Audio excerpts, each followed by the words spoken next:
Hello everyone, welcome back to the Harshi DSC classes. ఈరోజు మనం ఈ వీడియోలో వచ్చేసి డిఎస్సి నోటిఫికేషన్ అయితే రిలీజ్ చేస్తారు కదా, దానికి సంబంధించి ఫుల్ డీటెయిల్స్ వచ్చేసి మనం ఈ వీడియోలో చూద్దాము.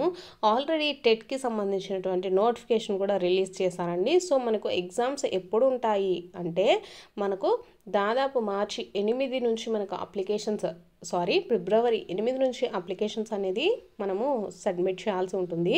అలాగే మనకి ఎగ్జామ్స్ వచ్చేసి ఫిబ్రవరి 27 నుంచి మార్చి 9 వరకు అయితే టెట్ ఎగ్జామ్స్ ఉంటాయండి. సో మనం డిఎస్సి నోటిఫికేషన్లో చూసుకున్నట్లయితే మనకు డిఎస్సి నోటిఫికేషన్కి సంబంధించి కూడా ఈ నెల 12వ తారీఖు నుంచి దరఖాస్తులు అయితే స్వీకరించడం జరుగుతుందండి. సో మార్చి 5వ తేదీ నుంచి హాల్ టికెట్స్ అనేది డౌన్లోడ్ చేసుకోవచ్చు. అలాగే మార్చి 15వ తేదీ నుంచి 30వ తేదీ వరకు వచ్చేసి మనకు 2 సెషన్లలో డిఎస్సి పరీక్షలు అనేవి ఉంటాయి.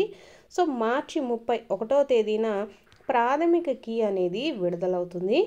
ఏప్రిల్ 1వ తేదీన కీలో అభ్యంతరాల స్వీకరణ అయితే జరుగుతుంది.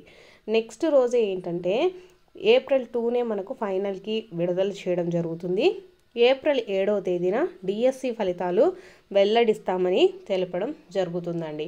సో మనకు ఎలక్షన్ టైం కూడా ఉండడం వల్ల మనకు టెట్ డిఎస్సికి సంబంధించినటువంటి 2 నోటిఫికేషన్స్ కూడా కంబైన్డ్గా అయితే రిలీజ్ చేయడం జరిగిందనమాట. చూసారు కదా, మనకు టెట్ వచ్చేసి మార్చి 9వ తారీఖు అయిపోతుందండి. అలాగే డిఎస్సి ఎగ్జామ్స్ ఎప్పుడు స్టార్ట్ అవుతాయి? మార్చి 15 నుంచే స్టార్ట్ అవుతాయండి. మార్చి 15వ తేదీ నుంచి 30వ తేదీ వరకు. అంటే ఎవరైతే టెట్కి ప్రిపేర్ అవుతున్నారో వాళ్ళు వచ్చేసి మార్చి 9 వరకు అయితే వాళ్ళకు ఏదో ఒక రోజు అయితే ఉంటుంది ఎగ్జాము. నెక్స్ట్ డిఎస్సికి వచ్చేసి వాళ్ళకు టైం అనేది చాలా తక్కువగా ఉందండి. చూడండి, మార్చి 15వ తారీఖు నుంచి మనకు 15 నుంచి 30వ తేదీలోపు డిఎస్సి ఎగ్జామ్ కూడా కంప్లీట్ అవుతుంది.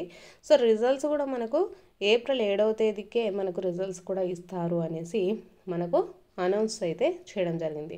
సో దీనికి సంబంధించినటువంటి టెట్కి సిలబస్ మనకు కొత్త సిలబస్ అనేది చాలా అయితే మనకు మారింది కదా.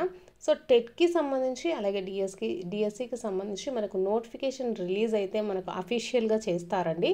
సో దాంట్లో అఫీషియల్గా చేసిన దాంట్లో సిలబస్ కూడా మనకు కొత్త టాపిక్స్ ఉంటాయా అంటే కొత్త సిలబస్ ఉంటుందా, ఏ సిలబస్ ఉంటుంది అనేసి మనకు నోటిఫికేషన్లో అయితే ఉండడం జరుగుతుంది. సో నెక్స్ట్ వచ్చేసి సిలబస్కి సంబంధించిన వీడియో అయితే అప్లోడ్ చేయడం జరుగుతుంది. వీడియో చూస్తున్న వాళ్ళు వీడియోని లైక్ చేసి సబ్స్క్రైబ్ అయితే చేసుకోండి.